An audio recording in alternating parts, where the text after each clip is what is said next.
open the door. That's it. Okay, everyone. Leaving the hospital. That is the building I was in. Building 5. Floor. Yeah, 10th floor. 10th floor. And today is, what's today? Wednesday? No, Tuesday. Tuesday, 14. January 14th.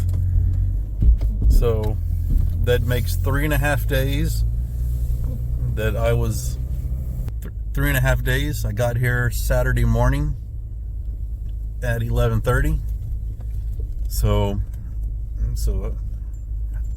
half a day Saturday, Sunday, Monday, Tuesday. What time is it? That 3 o'clock. So Tuesday, 3 p.m. Leaving. I thought I was gonna be here 7 days. I guess I might have read that somewhere, but I guess that varies by individual.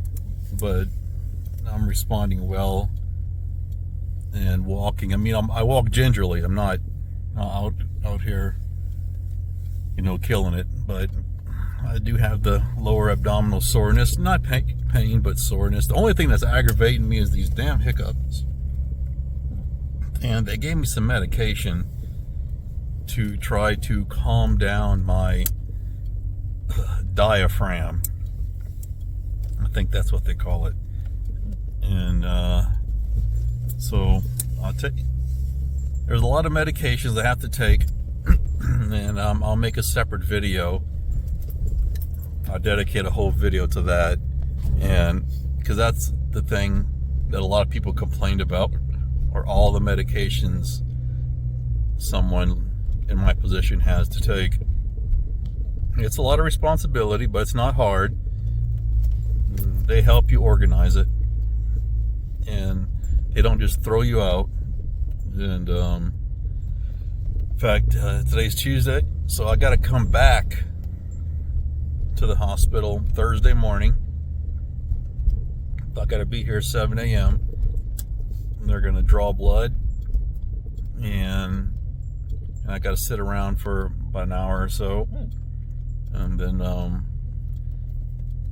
they're going to spend some time going over my blood labs, because after they draw my blood, they're going to test it.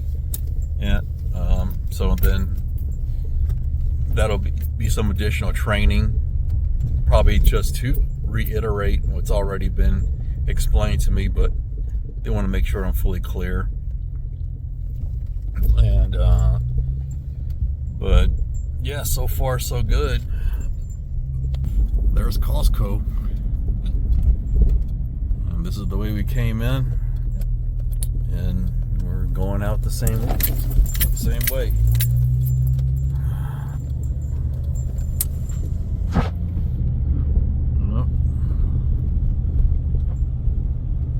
It's always a good feeling leaving the hospital.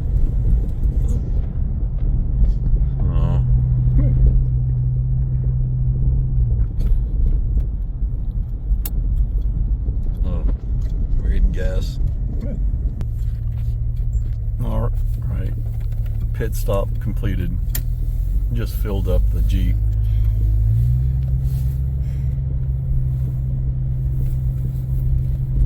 And so for a little bit of a timeline, let's see.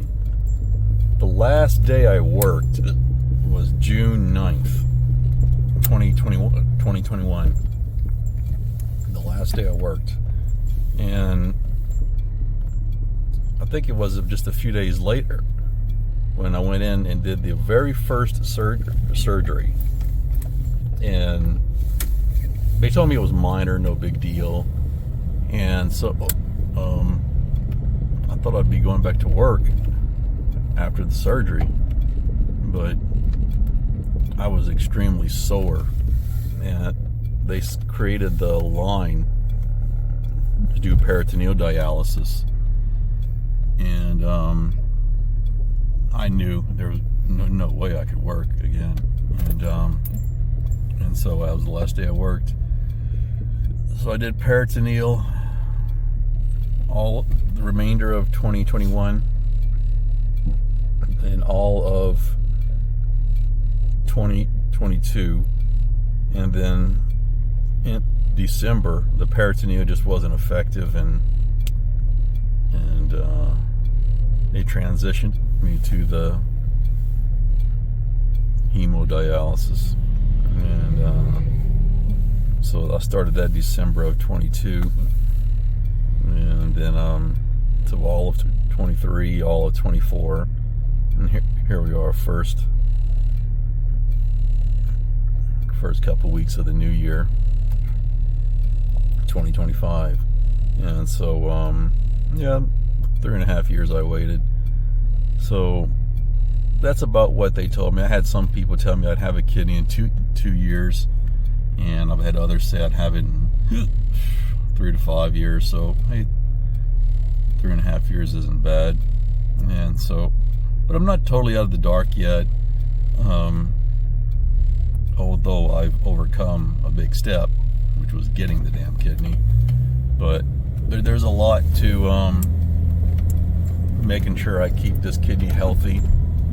There's a lot of anti-rejection drugs, a lot of pills I'm going to take every day, and so you got to be real organized. And they give you like the tools to help you keep track of the pills.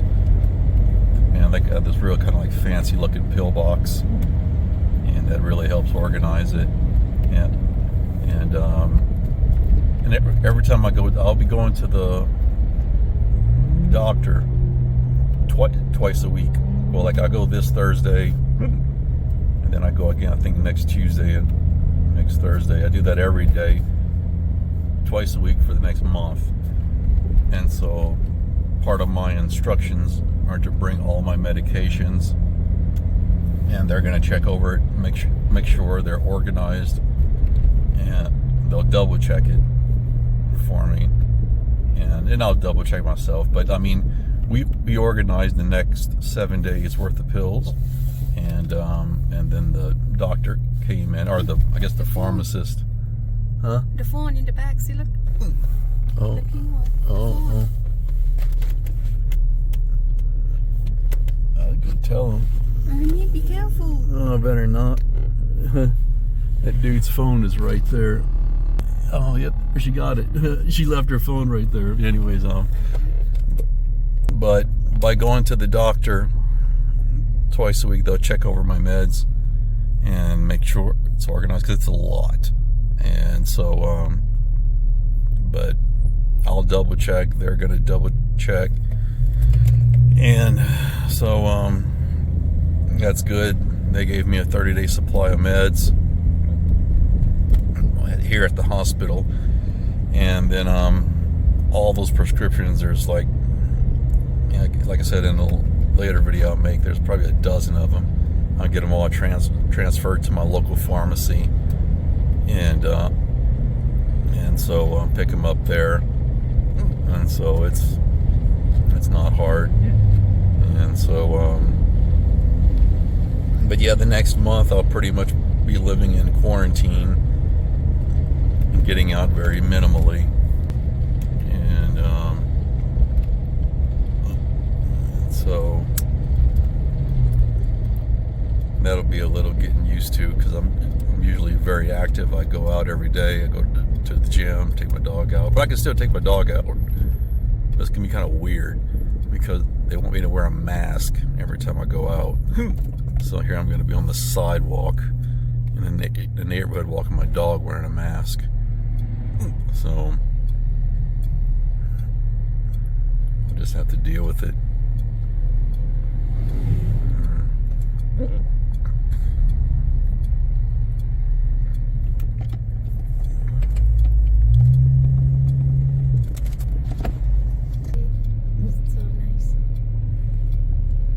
This in the background is a view of the mountains, and this is facing east, and these are where all the ski slopes are. And right here is the street where the hospital is on, and here we're about to turn onto my street. And so, like I said, we live about 10 minutes from the hospital. So this is the street I live on. And So this is facing west, and no one skis on these mountains. I don't know why, but they're just as big as the mountains on the facing east. And, but this is Salt Lake City, Utah, and we've been living here 10 years, almost exactly 10 years. We got here in March 2015. So in about 2 months it'll be exactly 10 years we've been here.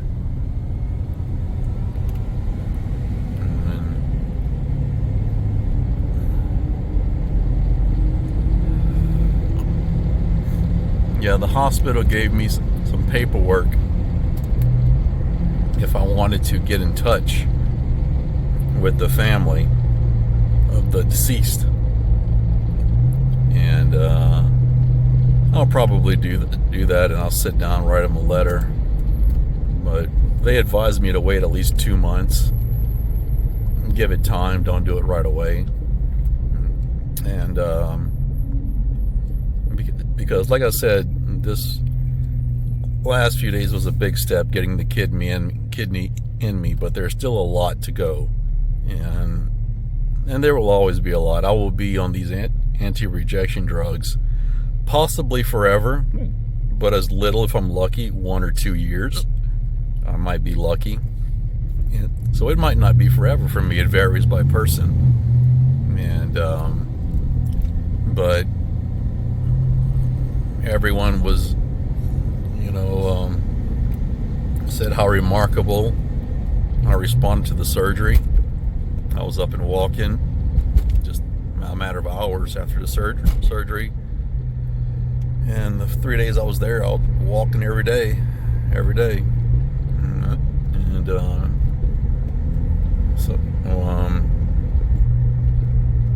and that's very encouraging. And I had no dizziness at all, no nausea.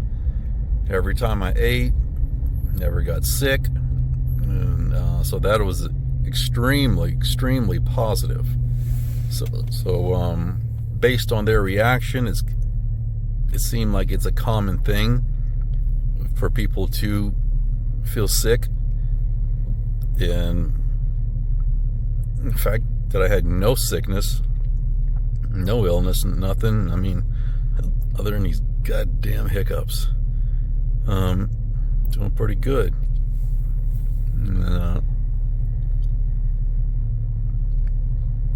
So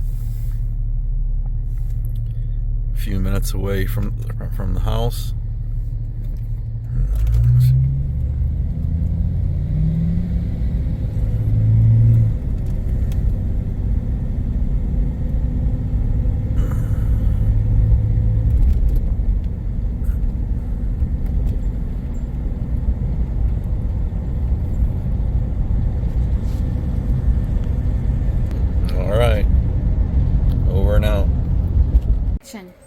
Okay, you have the whole right here. I want them to see this brace.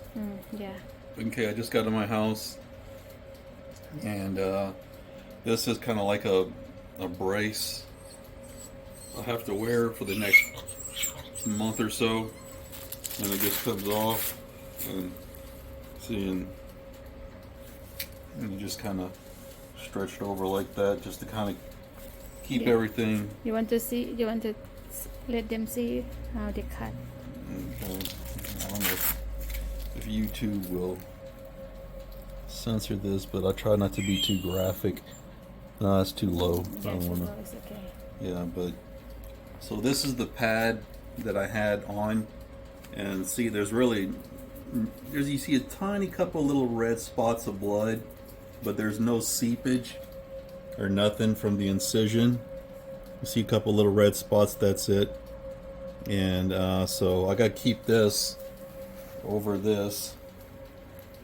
Let's see, let me put that one there. And then I get this. Just give it a good pull, make it tight. So that keeps it comfortable. And so I'll wear this every day for the next month or so. And just while I'm up and around, like when I go to bed, I can take it off. But this is it. And that's it over now. Cut.